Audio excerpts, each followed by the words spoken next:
Yo, Kirara! Salamat sa pag-click sa upload natin ngayon. Bago natin simulan, paki-like mo naman ang video. Na-like mo na? Maraming salamat. Simulan na natin.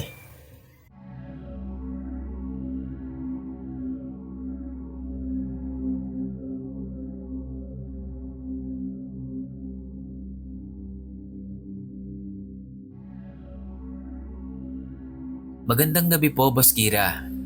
Gusto ko lang pong ibahagi ang aking karanasan tungkol sa aking na-encounter. Hindi ko po alam kung multo ba o kung ano ito.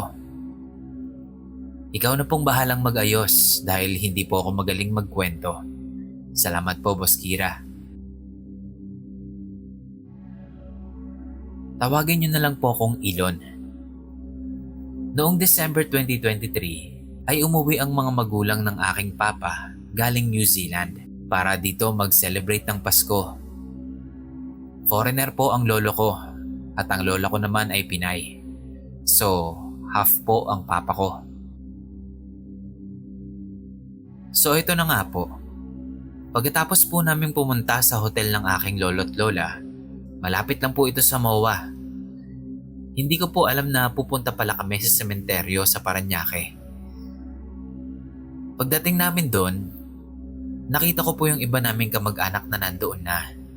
Mga kamag-anak po sa side ng mama ni Papa. Hindi ko po sila kilala, Boss Kira, dahil hindi po kami pumupunta sa kamag-anak sa side ng Papa ko. Kasi malalayo sila. So nandoon nga po sila at parang nagpipiknik kasi ang daming pagkain. Binisita po ng lolo at lola ko yung kamag-anak nilang namatay. So in short, parang family reunion na rin yung nangyari. So yun nga, pagkatapos po namin kumain, ay nagdesisyon akong maglibot-libot na muna. Mga bandang 5:40 PM na nito. Tumawid ako sa isang side ng sementeryo at naglibot-libot. Nakita ko po na may masikip na daan doon. Papasukin ko nga sana, kaso tinawag na ako ni Papa. Pabalik na sana ako nun. Mga ilang hakbang pa lang papalayo doon sa masikip na lugar. Naramdaman ko na may tumakbo sa likod ko. Siyempre agad akong napalingon. Sobrang bilis ng pagtakbo nun. Dinig ko sa mga nahawing damo. At nahagip din ito ng peripheral vision ko. Payat po siya tapos naka-orange na damit. Kulot ang buhok. At yun nga, sobrang payat. Ako naman, nagulat. Akala ko po talaga, bata lang na tumakbo. Pagkatapos noon ay kinuha ko ang cellphone ko sa bulsa. Kukuhanan ko sana ng video. Ayoko po kasi nang ako lang ang nakakakita. Nung itinuto ko na po yung video doon sa kung saang direksyon pumunta yung tumakbo, bigla naman pong nawala yung tumatakbo. Nagulat po talaga ako noon dahil ni isang tao o kahit anino ay wala. Napakatahimik pa nun dahil nung mga oras na yon ay kami na lang po ang tao sa sementeryo. Pagtingin ko sa orasan, 6:00 na ng gabi. Nangilabot ako nun, kaya naman agad na akong pumunta kay la Papa. Ikinuwento ko yun sa kanya kaso hindi siya naniwala. Parang tinawanan pa nga ako. Gusto ko lang po itong i-share dito dahil ito po yung pinakaunang karanasan ko pagdating sa mga elemento, Boss Kira. Sana po nagustuhan nyo kahit na hindi masyadong nakakatakot. Ngayon po habang isinusulat ko to, pinakikinggan ko po yung bago nyong upload na may pamagat na kwentong panganib. Yun lamang po. Maraming salamat po at magandang gabi po sa lahat.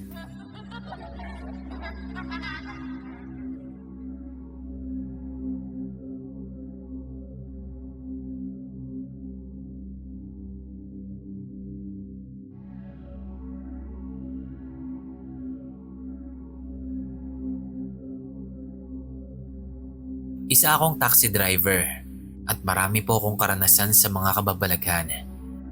At madalas, gabi ito nangyayari. Unang-una, hindi ako naniniwala sa multo at mga kababalagan noon. Mas malaki ang takot ko sa poong may kapal. Kaya ang mga nangyayari sa akin ay ipinagkikibit-balikat ko na lang. Pero lahat ng yon ay ikinukwento ko sa misis ko.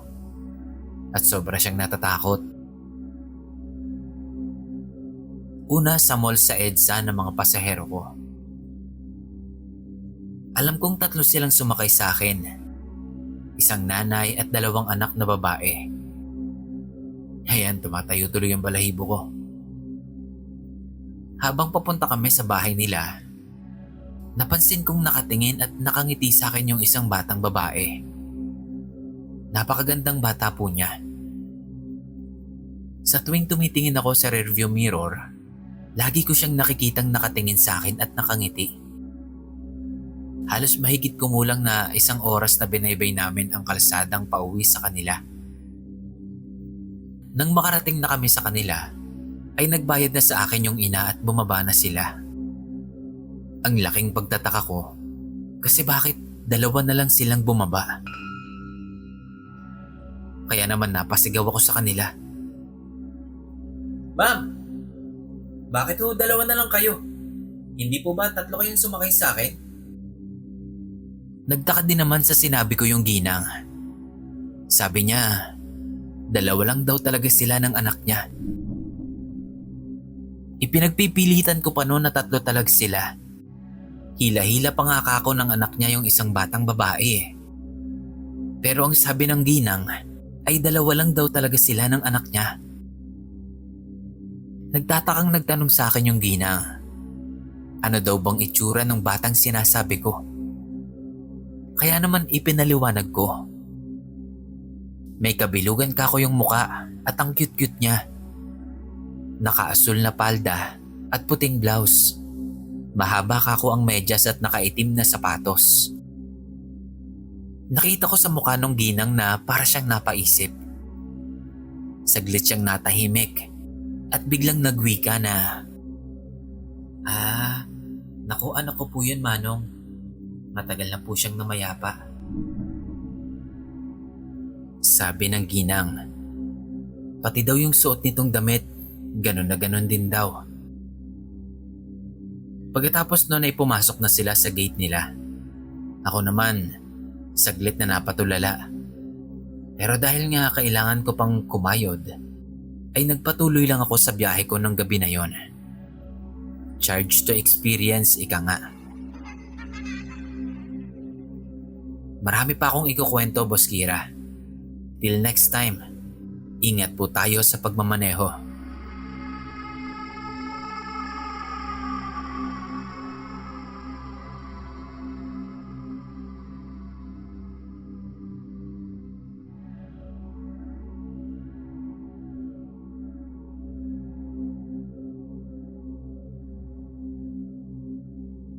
Matagal na po akong nakikinig.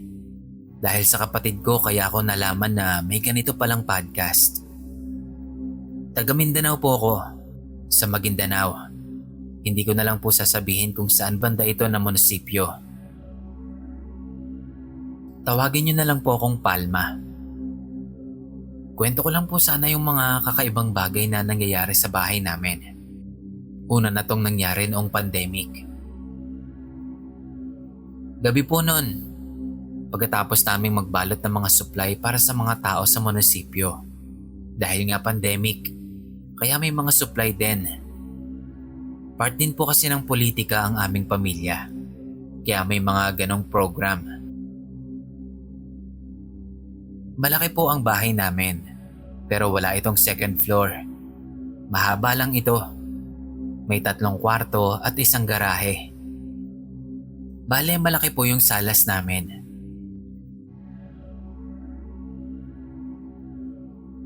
Parang mga 3 kwarto yata yung laki nun. At hindi po ito masyadong natatauhan o nagagamit. Halos kalahati lang po ng bahay namin ang nagagamit dahil nga sobrang laki nito. Bale brownout po noon at gabi yon. Medyo maulan din, hindi gaanong kalakasan. Nasa salas po ako at ang tatay ko. Then yung nanay ko naman, pati na yung kapatid kong babae ay nasa kwarto.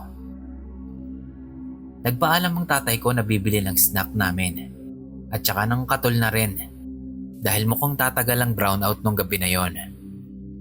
Tumango lang ako at nagsabi na ilak yung pintuan at ginawa naman yon ng tatay ko. Makaraan ang ilang minuto, may kumatok. Nagtaka ako noon kasi nasa kanto pa yung mga tindahan. Medyo malayo sa amin. Pero binuksan ko na lang din. Tatay ko pala yung kumakatok. Pero nagtataka ako, bakit hindi niya ako pinansin? Nagdire-diretso lang siyang pasok sa bahay. Kaya naman sinundan ko lang siya ng tingin. Pumunta ito sa sala namin. Nagtataka lang ako habang nakatingin sa kanya. Hanggang sa nilamon na lang siya ng dilim. Sobra yung takot ko noon, Sir Kira. Kaya naman tumakbo ko sa kwarto kung nasaan yung nanay at kapatid ko. Ilang minuto pa ang lumipas, dumating na ulit yung tatay ko. May dala itong pagkain. Nagtaka siya noon kung bakit ako mukhang natatakot. Kaya naman ikinuwento ko sa kanya yung nangyari. Hindi daw pala talaga siya yon. Baka daw doppelganger. Kaya naman hindi na kami lumabas noon. Nagstay na lang kami sa kwarto hanggang umaga. Magpasa hanggang ngayon, Sir Kira, may nakikita pa rin akong doppelganger ng kapatid ko. Palagi siyang nakatayo at nakapwesto sa may tapat ng pintuan. Na konti na lang, matatamaan na ng ilaw. Hinahayaan ko na lang yon, Sir Kira. Actually, pareho kami ng tatay ko na madali lang makakita. Pero ako po, minsan lang. Pero malakas po ang pandama ko. Ang tatay ko naman po, siya yung palaging nakakakita at nakakaramdam. Marami pa po akong kwento, pero sa susunod na lang po. Sana mapili ito. God bless po.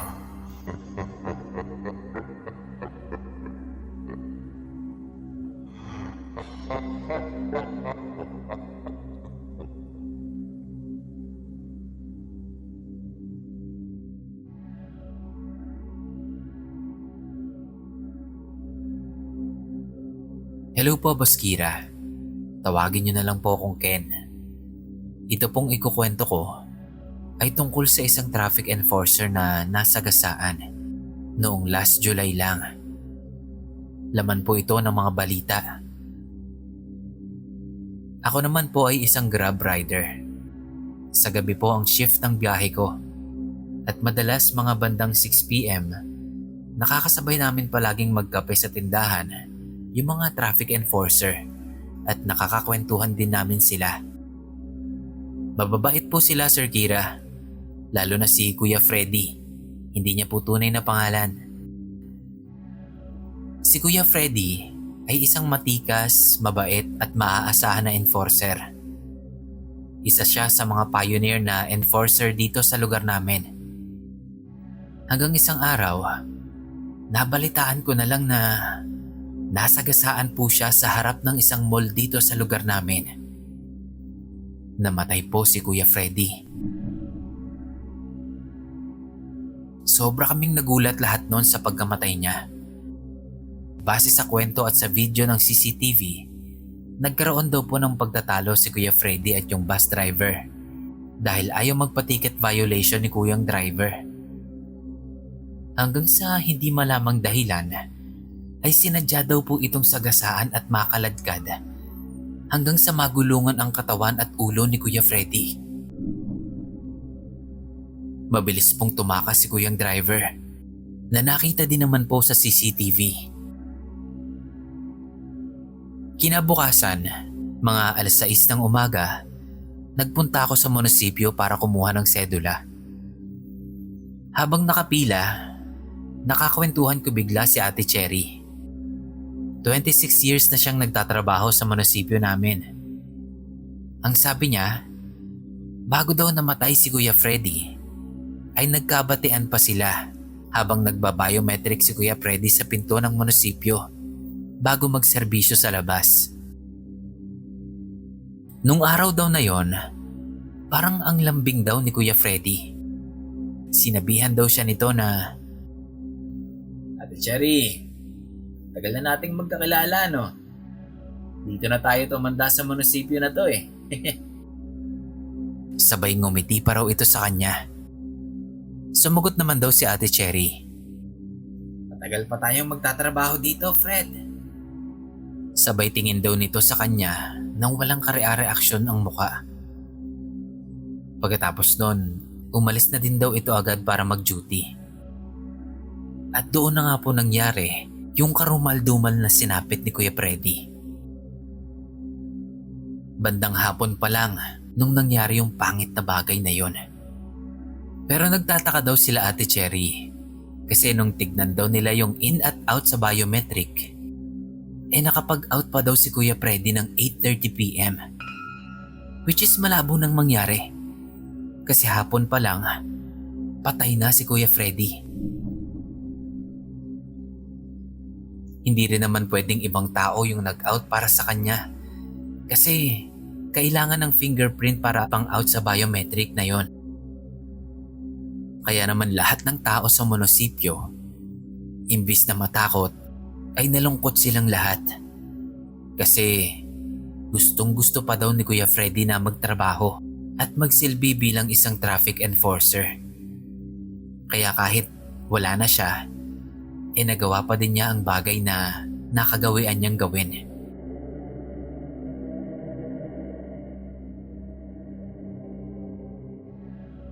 Naulit pa daw po nang naulit yung pag-in at pag-out niya sa biometric nila. Although nakakakilabot ng konti, minabuti ng mga tao sa munisipyo na hayaan na lang si Kuya Freddy sa gusto niyang gawin.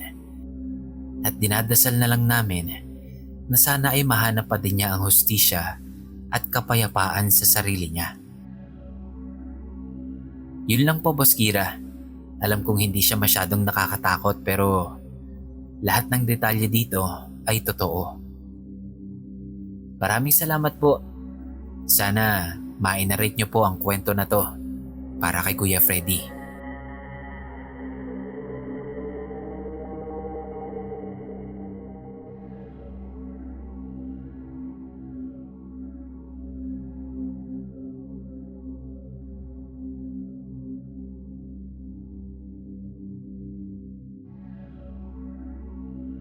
Boss Kira, ito po yung karugtong ng kwento ko nung nakaraan. Yung huni ng ibon sa upload nyo na ingay sa bubong. So diyon nga po. Hinabol nila kuya hanggang sa talahiban sa likod ng bahay namin yung nanggagambala sa amin nung gabi na yon. At hindi nga nila ito naabutan.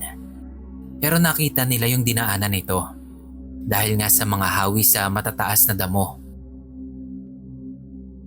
Pagkatapos nun, makalipas ang ilang araw, ay bumalik ulit yung mga bisita ng ate ko.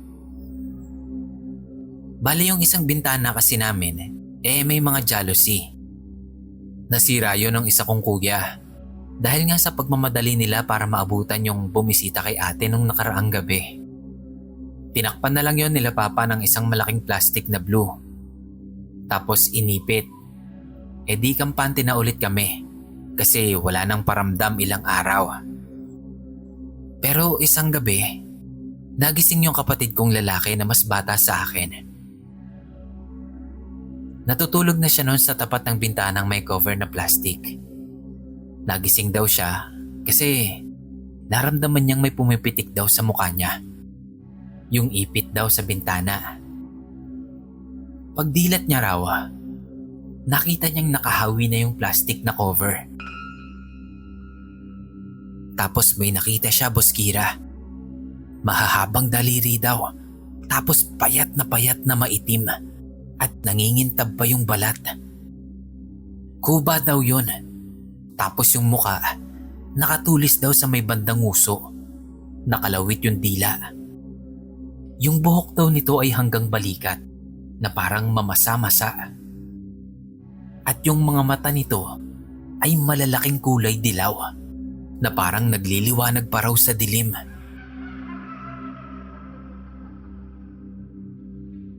Ang ginawa ng kapatid ko matapos niyang makita yon, dahan-dahan siyang gumapang patalikod hanggang nakaharap sa bintana.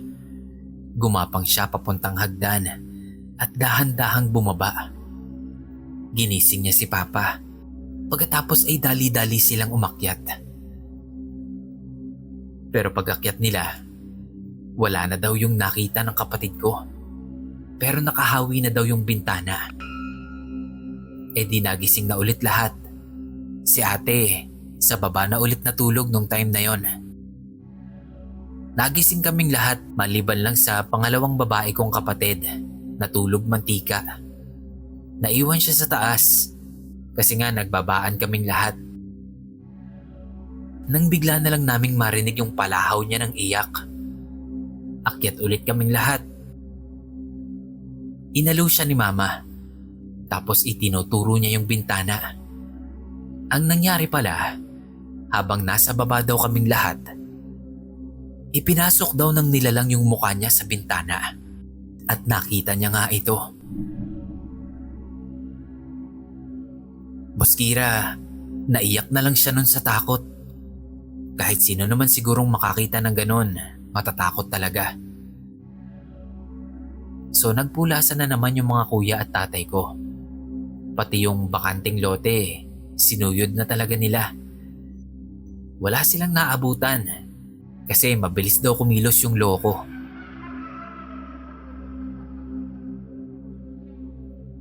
So yun lang mga kirara. May ikukwento pa ako sa inyo pag may time ulit. About naman to sa mga pinagdaanan kong nakakatakot din.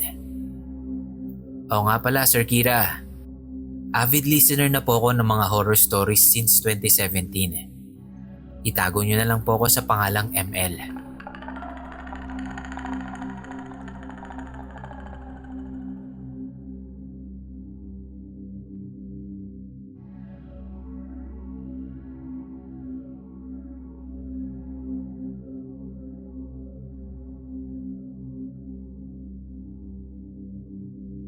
Hello po Sir Kira. May ikukwento lang po ko. Pero hindi ito masyadong nakakatakot. Nangyari po ito noong grade 3 pa lang ako. Grade 4 na po ako ngayon. Habang naglalakad po ako sa school noon, parang may nakita akong kakaiba. Sinabi ko po yun sa mama ko. Pero sabi niya, wala naman daw siyang nakita o narinig. Ang nakita ko po medyo mahirap ipaliwanag. Pero may nakita akong babae na merong nakakatakot na ngiti. Nakatagilid yung ulo niya at itim na itim yung mga mata. Bawat araw po ay nakikita ko siya. Isang gabi, may nakita po akong mata. Puting mata. Para siyang isang uri ng hayop. Kaya hindi ko alam kung yun ba yung madalas kong nakikita. Dahil nakikita ko rin po siya sa kahit saan. One time, naramdaman ko na may nakatingin sa akin. Kaya napalingon ako. Pero wala namang tao. Nung minsan na inaalalayan ako ng nanay ko pa uwi, sinabi ko sa kanya yung nararamdaman ko. Sabi niya baka imahinasyon ko lang. Ngunit nung naghahanda na siya para sa trabaho niya, sinabi niya sa akin na baka isa raw itong espiritu. O baka raw isa itong kaibigan na sinusubukan akong protektahan. Yun lang sa ngayon. Pero kapag may nangyari po ulit, isi-share ko po ulit sa inyo. God bless po.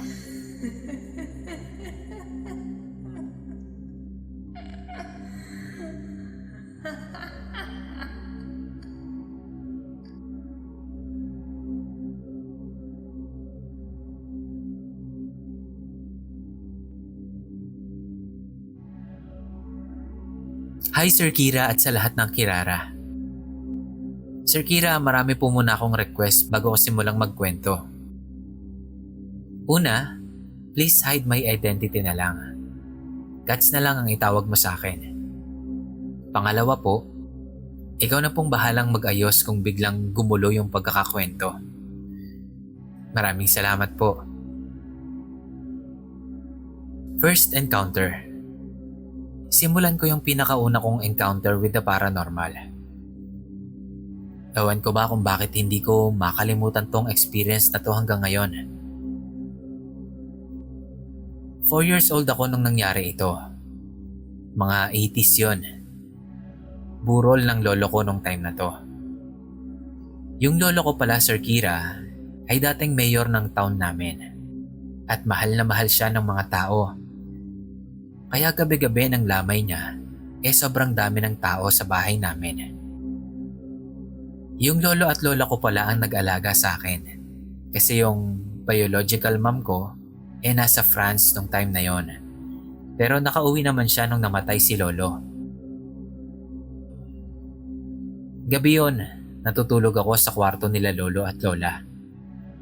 Yun yung pinakamalaking kwarto sa buong bahay. Pero since sobrang dami kami, isa ako sa mga natulog sa sahig. Katabi ang auntie ko. Kasi hindi na kami kasya sa bed lahat nun. Nasa may pintuan kami banda. Sa paanan namin, nakapwesto yung sinaunang cabinet. Yung cabinet na yon, Sir Kira, ay may paa. Yung makikita mo yung ilalim. Hindi siya kagaya ng ibang cabinet na hanggang sahig yung ilalim niya. Yung ilaw pala sa room nun ay naka-on. Ewan ko kung anong time na yon nung bigla akong nagising. Natutulog ako noon sa may right side, kaya nakita ko kaagad yung isang pares ng maputing paa ng lalaki. Alam kong lalaki kasi yung itsura ng paa, pang lalaki talaga.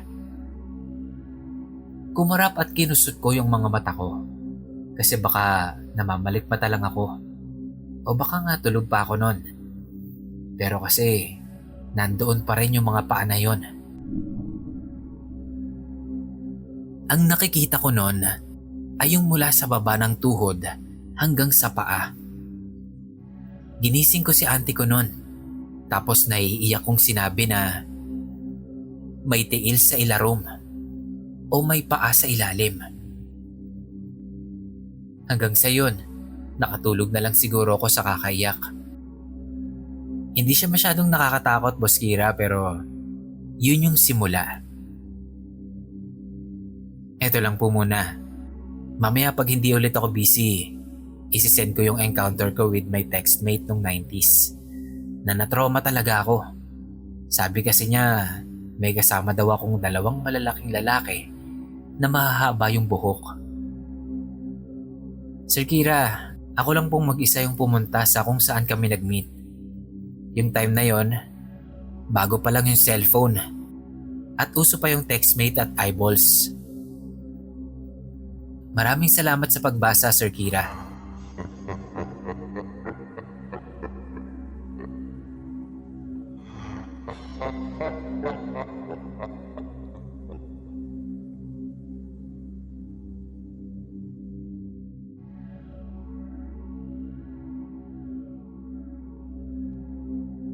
Good day po, Boss Kira.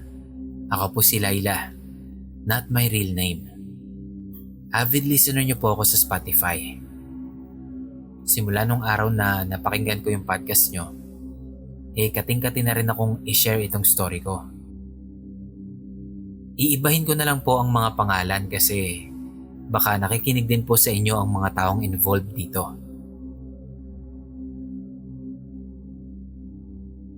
Nakatira po ako sa isang barangay sa Zamboanga City, kung saan po majority ng residents ay Muslim. Isa sa kapitbahay namin ay si Auntie Salma, na isang bahay lang ang pagitan mula sa bahay namin. Si Auntie Salma ay may anak na nagbo-boarding house sa Espanya, Manila. Bilang ako ay nagbabalak ding lumuwas ng Maynila at naghahanap ng pansamantalang matitirhan, napagpasyahan namin ng nanay ko na humingi ng tulong kay Auntie Salma upang ma-guide kami ng anak niya sa paghahanap ng matitirhan doon. So ito na nga at pumunta kaming mag-ina sa bahay nila Ate Salma. Bigyan ko lang kayo ng description ng bahay nila Ate Salma. Pagpasok mo sa pintuan, sa may left side ay may 2 kwarto. Sa kanan naman po ay yung kabuuan ng kanilang living room. Pagdating mo sa dulo ay may isa na namang kwarto na nung oras na yon ay bukas na bukas at kitang-kita ang itsura ng loob.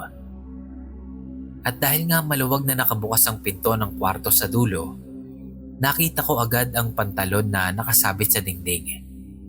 Nakita ko din na nung oras na yon ay may nagsasambahayang na babae na inakala ko pa na si Auntie Salma base na rin sa figure ng katawan nito. Konting background lang po. Ang sambahayang ay tausog term na ang ibig sabihin ay pagdarasal. At ang babaeng Muslim po pag nagdarasal ay nakasuot ng mukna o yung dress na ginagamit pang dasal at usually puti ito. So ayun na nga, may nakita akong nagsasambahayang, nakaputing mukna at nakatalikod siya sa pinto, kaya hindi ko talaga sure kung sino yon. Nag-assume lang talaga ako na si Auntie Salma yon dahil nga sa figure ng katawan. Pagpasok namin sa bahay nila, sinalubong kami ng babaeng anak niya na si Sofia. At sinabi na nga namin dito yung pakay namin. So ang sabi niya, tatawagan niya daw muna si Sofyan para mahanapan niya na kami ng matitirhan in advance. So dumiretso si Sofia sa dulong kwarto para kunin yung cellphone niya na dinukot niya sa bulsa ng pantalon na nakasabit sa dingding. Nung time na yon, medyo nabastusan ako kay Sofia dahil yung manner ng pagpasok niya sa kwarto at yung manner ng pagdaan niya doon sa nagsasambahayang parang walang pasintabi. To give you an idea lang po, usually kapag may mga nagsasambahayang, iniiwasan talagang dumaan-daan ka sa tabi nila kasi disrespectful po yon. So gulat at dismaya ang naramdaman ko nung time na yon.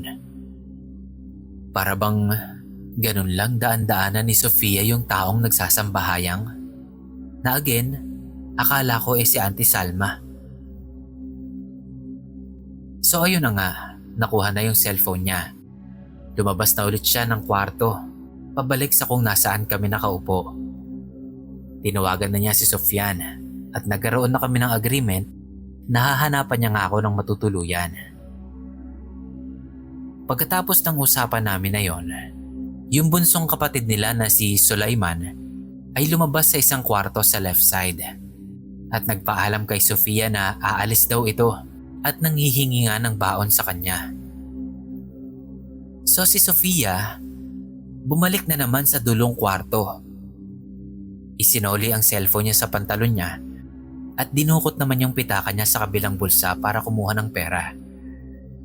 Again, kung papaano siyang dumaan doon sa nagsasambahayang kaninang kukuha pa lang siya ng cellphone, ay ganoon pa din ang pagdaan niya noong isauli niya ang cellphone niya.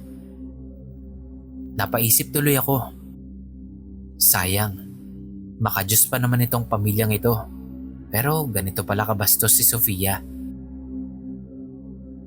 Binigyan na ni Sofia ng baon si Sulaiman at umalis na nga ito. Nagkwentuhan pa si Sofia at ang nanay ko.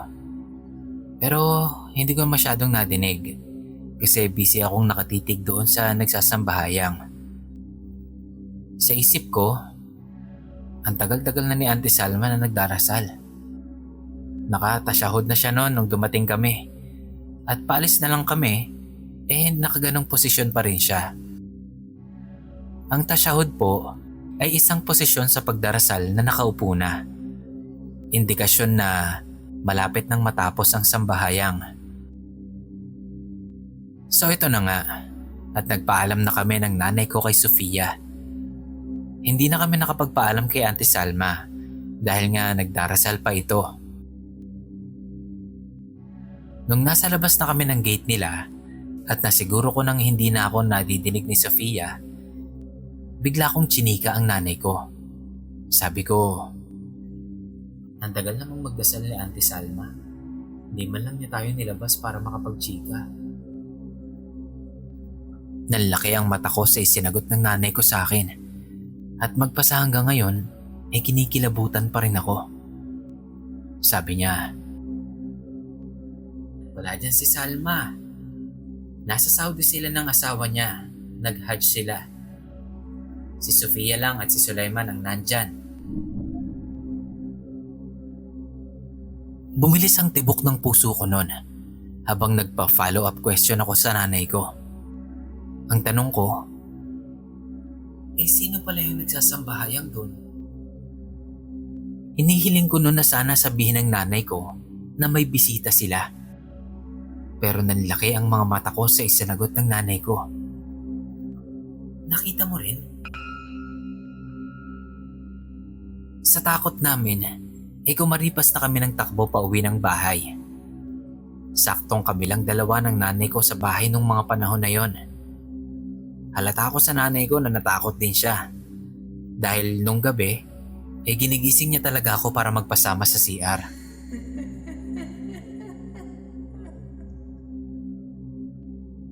Palaisipan sa amin kung sino yung nagsasambahayang na yon. Sabi ng nanay ko, si Sofia daw mismo ang nagsabi na silang dalawa lang ni Sulaiman ang nasa bahay ng time na yon. Dahil nga nag-Hajj ang mga magulang nila. Napansin din pala ng nanay ko yung careless na paglalakad ni Sofia doon sa tabi ng nagsasambahayang. Doon na rin namin napagtanto na baka kaya careless siyang maglakad dahil wala naman talagang tao doon sa kwarto na yon. Baka kami lang ang nakakita nun. Magpasa hanggang ngayon ay malinaw pa rin sa memorya ko ang itsura ng babae na yon. At hanggang ngayon, iniisip ko na lang na sana nga nalimutan lang sabihin ni Sofia na may bisita talaga sila nung time na yon. At siya yung nagsasambahayang. Iniisip ko na lang din na yung bisita nila na yon masyado lang sincere sa panalangin kaya inabot siya ng ganun katagal. Hindi na rin naman naulit ang pagpunta namin sa bahay nila Auntie Salma. Kaya hindi na rin namin na-confirm kung sino o kung ano yung nakita namin nung araw na yon. Pinag-pray na lang namin na sana last na yon at hindi na kami makakakita pa ulit ng ganon. Ikaw na pong bahalang mag-ayos nito, Boss Kira. Sana na-deliver ko ng mabuti at maayos ang story ko. More power to you po and God bless.